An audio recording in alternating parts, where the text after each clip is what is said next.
সভাপতি হব, আমি এমপি হব, সবাইকে রেডি করে রাখবো দলে রাখবো এবং তাদেরকে। তার মানে আপনি কি বলতে চাচ্ছেন যে তারা নির্বাচন নেতা বা অন্য বাগেরহাটের যারা নেতা তারা থাকবে নির্বাচন, এখানে তাদের তো কোনো প্রার্থী নেই, তাদের প্রার্থী আবার সবাই। আগামী দিন 26 তারিখ উপজেলার দ্বিবার্ষিক সম্মেলন হতে যাচ্ছে। আমরা এই দ্বিবার্ষিক সম্মেলন 2 জন প্রার্থী, এখানে যারা ভোটার যারা ভালো যে যোগ্য তাদেরকে ভোট দেবে। সে কারণের জন্য আমরা যতটুকু জানি এখানে জাহিদ একজন উপযুক্ত প্রার্থী।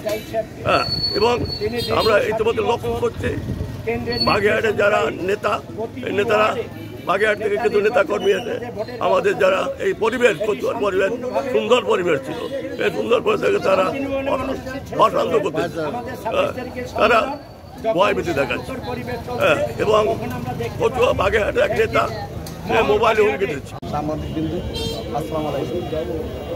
আমরা আজকে উপস্থিত হয়েছি দীর্ঘ 17টি বছর এই ফ্যাসিস্ট সরকারের রোশনালে পড়ে আমরা কোনো ভোট দিতে পারি না। এই গণতন্ত্র ফিরিয়ে আনার জন্য আমাদের দেশ নেত্রী বেগম খালেদা জিয়া, তারই ছেলে আমাদের প্রিয় বড় কিন্তু আমরা আশঙ্কায় আছি আমাদের যারা বিরোধী পক্ষ তারা নাকি বলছে 1 ভোট পাইলেও তারা হয়ে যাবে। এর কোনো প্রতিক্রিয়া আছে কিনা যার আশা বাদ ব্যক্ত করতেছে মাহফুজ চেয়ারম্যানের বীজ এর ফলশ্রুতিতে তাই যত ভয়ভীতি দেখাক না কেন আমরা হুমকি দামকি ভয় পাই না, এর পরও করি না। আল্লাহ সৃষ্টি করছে একদিন যাবো একদিন, যার কারণে আমাদের নীতি নির্ধারকরা আছে, তারা যে নীতি নির্ধারক আমাদের পরিচালনা করবে সেই অনুযায়ী আমরা কাজ করবো। আমাদের ধন্যবাদ। বাংলাদেশ জিন্দাবাদ, বাংলাদেশ জাতীয়তাবাদী।